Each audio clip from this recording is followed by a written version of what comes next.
You've heard the saying that you're probably the average of the five people that you spend the most time with. There are various variations of the same statement. Some people say that your salary or what you earn will be the average of the five people you spend the most time with. Some people say that you would earn between two to £5,000 of the average of the most people you spend the most time with. I have a different view about that statement. I don't believe that you are the average of the five people you spend the most time with. I believe that your associations influence you. I absolutely agree with that. I believe that the relationships you have around you have the ability to not only change the way you think, but they have this hidden ability to even choose and control your destiny. I say that because you see, what you see and what you hear and the influence you have around you controls how you think. It controls the thoughts you have. And the thoughts you have controls how you feel. How you feel will determine the actions you take. The actions you take, if repeated over a period of time, become habits. Your habits develop into your character, your attitude, and they become a lifestyle. And the lifestyle you have determines the outcomes and results of your life, which is effectively your destiny. So relationships really matter, and it's important to be careful about who you're around and how they're influencing you. Jim Rohn had a saying. He would say, "Who am I around? What are they doing to me? What have they got me thinking? What have they got me saying? What have they got me doing? Who have they got me becoming?" And most importantly, he would ask, is that okay? This person that I'm becoming, this character that I'm developing, based on the influence from people around me, am I satisfied with who I'm becoming? Very important. And so today I'm going to be asking you some questions. The questions are, in many ways, centered around the question about your relationships and the people in your life. But I'm going to ask you the question in a different way. For some people, they are the average of the five people they spend the most time with.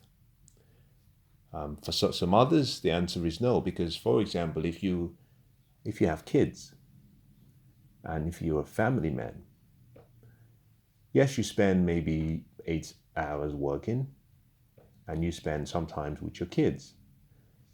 If you were to, perhaps depending on the nature of your work, look through your interaction with people and the interaction you have in your personal life, you might find that you spend more time with your family. Now, that doesn't make you a child because you spend a lot of time with your kids and your spouse or your wife or your husband. So the statement needs to be qualified in the form of making it more applicable to a certain context. Yes, within a working environment, or if you're at a point in your life where you have a lot of friends and you're spending so much time with them, then that could be possibly be the case. I'm going to ask you some questions. And these questions are not questions that maybe you should answer immediately. But I want you to think about these questions, and I want you to take the questions away with you as you leave. You see, the quality of your life and the quality of my life is really a reflection of the quality of the questions that we ask. If we ask intelligent questions, we get intelligent answers back. And in many cases, because we are so focused on getting on with living, because we're so focused on earning a living, we're so focused on perhaps just surviving, getting up and doing, very few of us take the time to really design the life that we want. I call that the fulfilled life. A life you design based on what you want, a life based on some purpose, a mission, a life with intention. I call it the good life. A life filled with happiness and peace and joy and prosperity and good fortune and good friends and good relationships. But many of us don't actually take the time to design that life. And I usually use the concept of a building. Think about this. Every project, whether that be a building, whether that be a bridge, that could also be maybe a space shuttle, that could be a car, an aeroplane, that could be a phone. Any project that needs to be designed goes through some initial stages of its development before it's built. First of all, you start with a design. You come up with a concept, you develop the concept into something more detailed, then you develop that detail into a specification that can be built. Then you proceed with the construction. But you take it through stages, because if you do it as a concept, you can make changes. When you move to the design stage, you can also make changes. When you start developing the specification, you can also still make changes. And the cost of making the changes during the design stage is much less than the cost of correcting the errors once it's constructed. And that's the whole purpose of focusing on designing a life. And so the questions I'm going to ask you will help you or trigger that thought process.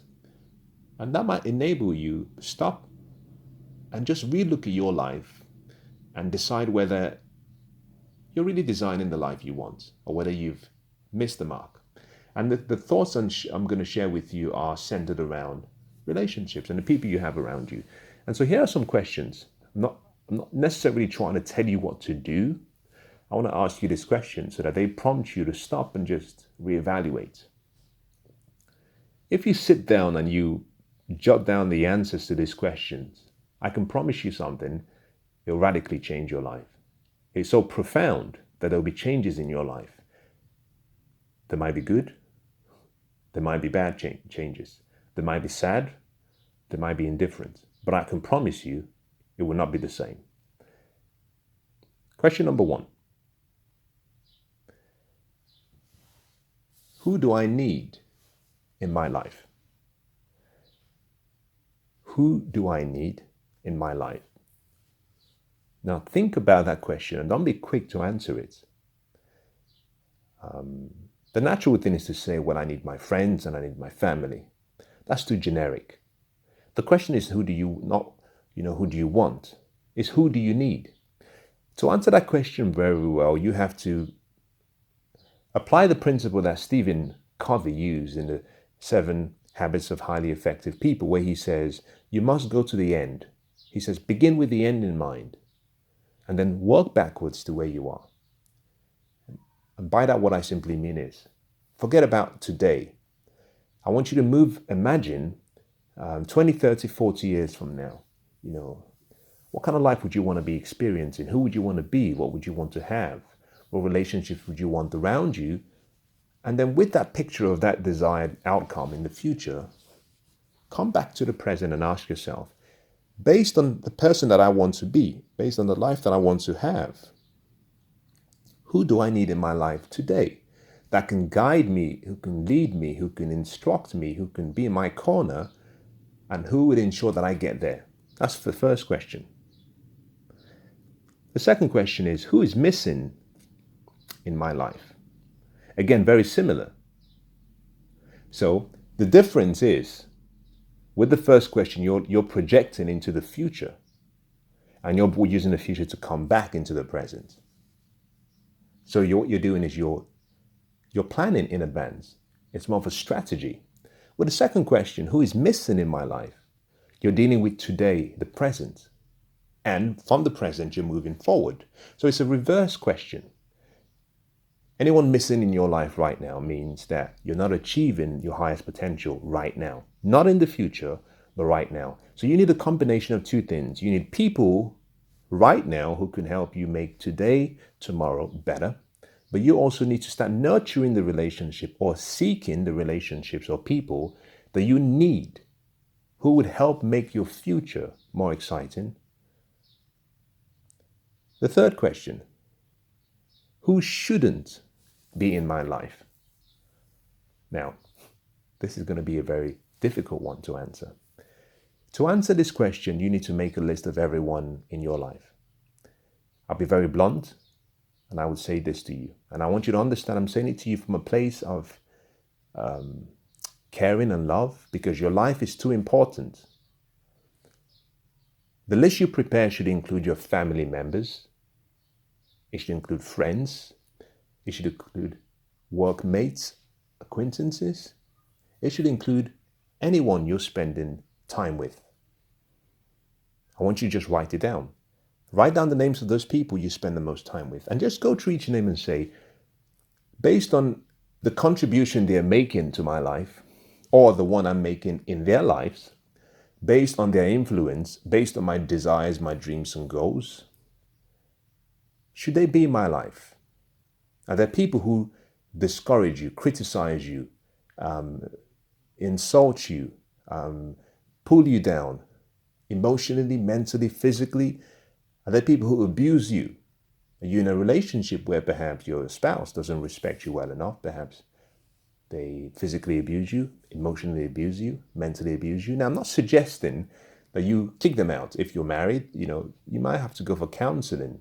But it's important to take notes and just qualify and say, who shouldn't be in my life? Because for most of us,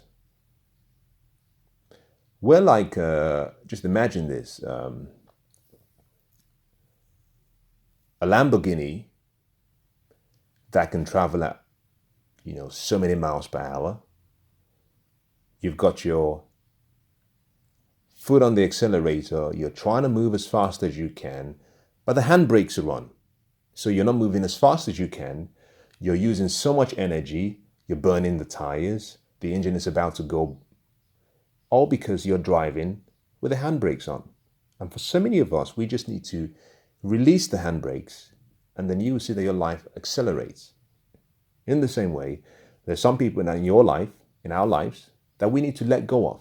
Now, by letting go of them, it doesn't mean that you simply, draw a curtain on the relationship. It could be perhaps there's some people you should spend less time with. There's some people you should spend less of the most important moments of your life with. Maybe there's some people who you don't need around you at a certain critical point. So some people who inspire you, some people who discourage you. So if you have someone who discourages you, you don't want to have them around you just before you make an important decision, because it means that you lack faith. Some people build faith in you. Some people create fear in you. The next question is, who deserves to be in my life? Now I think that's even harder, because there are some relationships that you have and I have that if we're very honest with ourselves, we'll admit that they don't deserve us, that they don't understand our greatness, that they don't respect our difference, they don't understand our purpose, they don't understand our dreams and goals, and they don't want to understand it. They don't want to compromise. They want us to conform to how they want us to live. They don't want to adapt to who we are. They don't celebrate you. They don't rejoice whenever you rejoice. There's some people who, when you share good news with, they get upset. Those people fall under the category of people that I say do not deserve to be in your life. So write it down. And then I want you to ask yourself another question. Who doesn't want to be in my life? Now, you need some personal truths right now, because you see, many of us and many of you lie to yourself. There's some relationships you have that you're giving everything, and they're giving nothing back in return. The reason is because it's unbalanced relationship. They don't want to be in that relationship. Some of them are there out of necessity. Some are there out of courtesy. Some are there because they're family. Some are there because of obligation, contractually. But they don't want to be there. The best thing you can do for yourself is let them go. You might love them. You might care for them. You might really honor them. But if someone doesn't see the good in you, you've got to let them go. I usually say that you must surround yourself with people who see the good in you, the God in you. But more importantly, you should position yourself around people and in an environment where you're celebrated, not where you're accepted or tolerated. Now, I'm going to go quickly and give you perhaps another 10 or 11 other questions. It's a powerful questions. I think you need to come back to this. You guys need to come back and listen to this again and again and again. There's no harm. Because for most of us, 80% of our happiness will come from our relationships. You can actually do the inverse of that and say, well, 80% of our sadness and sorrow will come from our relationships. If we get relationships right, we get life right. The next question is, who believes in you? Who believes in you? Family love you. Family might care for you. Some friends might like you, but very few. I found from my experience and having studied the lives of so many other people and really being a student of the concept of learning and being a voracious reader, most people can count only a handful of the relationships in their lives who really believe in them. I'll give you an example. The Wright brothers, the day they were going to take flight, their father didn't believe in them.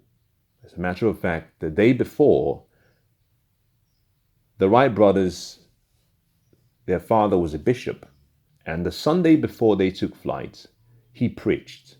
He preached a sermon where he condemned his sons. And he said, well, if God wanted us to fly, he would have created flight in man. He said it was impossible, that it was ridiculous, that they were going to kill themselves, and that they were useless. He didn't believe in them. The next day, they created history. They changed the paradigm. They changed the world because they had a dream. So who believes in you? You've got to find people who believe in you. Your family love you, but they may not believe in you because in many cases, sometimes your dreams are much bigger than your environment. So you might say, listen, I have a dream of becoming a president.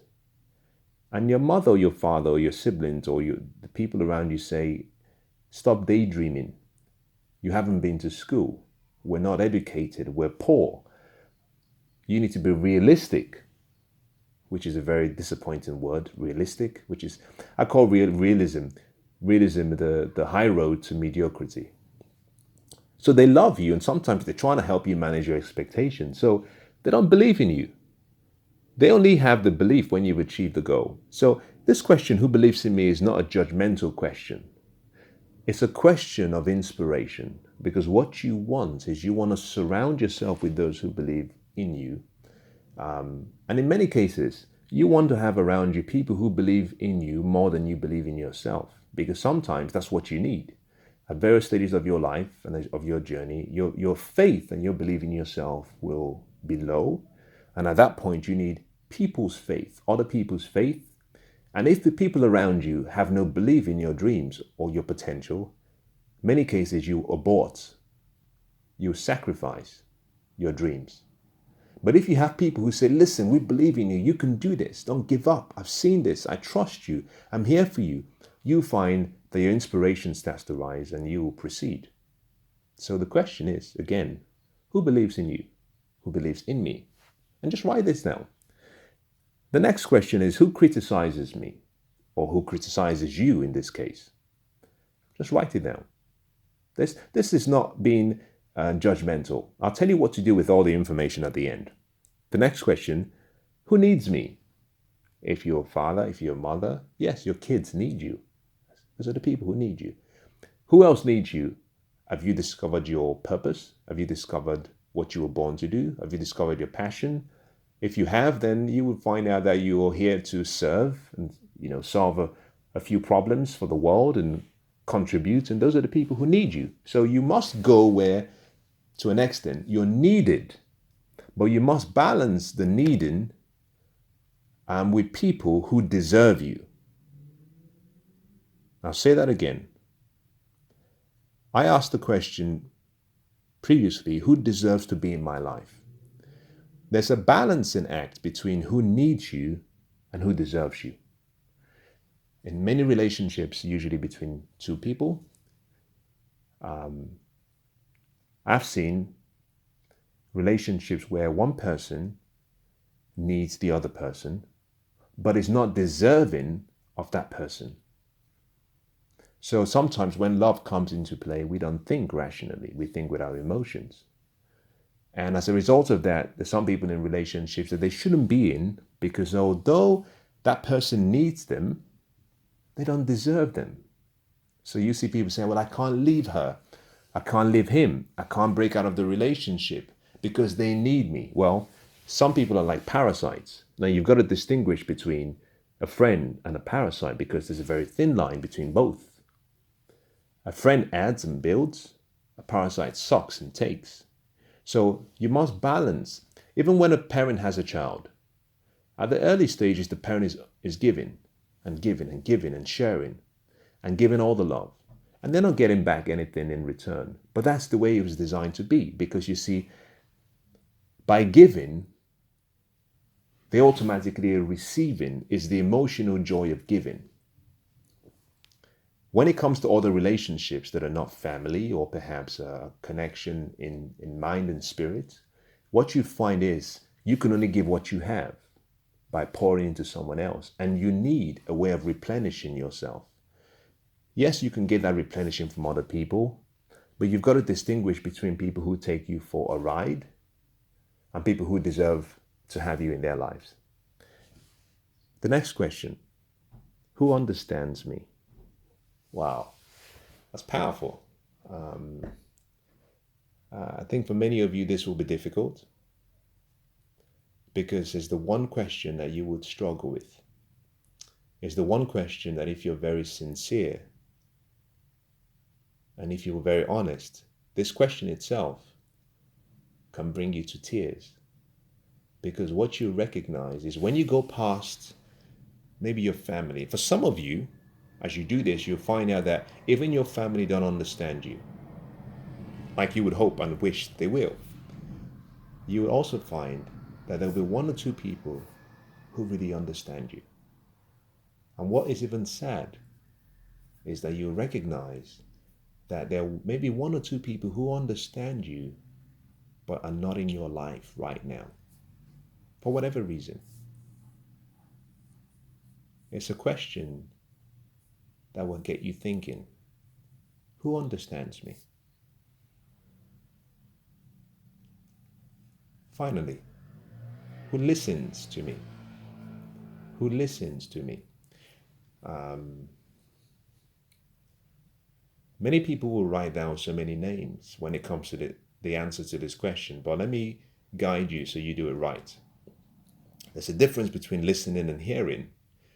You listen with your emotions and your heart. You hear with your ears. Two different things. So don't put down people who hear you. You always know those who listen to you because you can see in their eyes, you can hear from their voice, you can feel from their presence that they feel what you're feeling. That is not simply a case of just hearing. Some people communicate in such a way that they're waiting for you to just go on a pause and they will just tell you what they think because they're not really listening, they're just hearing you. Those who listen to you really well are those who are attentive, who are considerate, who ask questions, who indicate as they're listening that they're understanding you, that they're feeling what you're feeling, and they're not judging you. So the last question is, who listens to me? Now, if you've written all these questions down, I'd like you to just take it away. You could do this on any day of the week, and you could start the process and come back the next day, and you could take as long as you want. But I want to make you a promise. If you do this exercise and you list out and you write down the names and you answer the questions correctly, what you find is that there'll be a commonality across all of these questions. You find that there'll be names that reappear. Those who need you, those who deserve you, those who are missing in your life. You'll find that as you look at all those names, it will become very clear that what you've created is what I call your circle of association. You have an inner circle, you would have an outer circle, and you could even have another outer circle if you want. The inner circle would be people who are deserving to be in your life. There will be people who need to be in your life. And there might be people there who are missing in your life. In that circle will be people who believe in you. There will be people who understand you and listen to you. In the outer circle, you might then find people who perhaps, you might say, in occasionally maybe they criticize you, maybe they listen to you occasionally. And in the external outer circle, you should have there people who do not deserve to be in your life, people who don't want to be in your life, people who shouldn't be in your life. In there, you would have people who perhaps rebuke you, criticize you. The 3 levels of circles you've created are what I call your circles of influence. The key then is to keep the inner circle around you regularly. Those are the people you should invest your time in, your energy, your effort, your emotion, your resources with. I'm not saying you should disregard the other 2 because you see, we go through stages in life. At one stage in life, we're like a journey. Everyone is playing a role in this life, or as Shakespeare said, the whole world is a stage. And at a particular stage in our life, everyone is acting out a particular role. So someone who might be in the outer circle, maybe in 6 months or in a year's time, may grow, may develop, may increase their level of awareness and understanding, may become much more kinder, and then they might be deserving of being in your inner circle. So I'm not suggesting that you discard those in the outer circle. But here is the most important thing that I'll share with you. The inner circle is the association you want to build on. You want to nurture them, you want to develop them, you want to keep them around you, you want to invest in them. The outer circle should be limited. You should limit your exposure to them. Anyone who criticizes you, anyone who doesn't believe in you, anyone who condemns you, you should spend as little time as you can. Now, in so many cases, it will be difficult because some of those people might be family, but you can still find a way to limit their influence on you. Remember this as I conclude. The quality of your life will really be based on the quality of the relationships you have. And 80% of your happiness, and in some cases more, will come from the relationships you have. What you invest, how you invest, and who invests in you. So choose carefully your associations, and you very quickly can design the life of your dreams.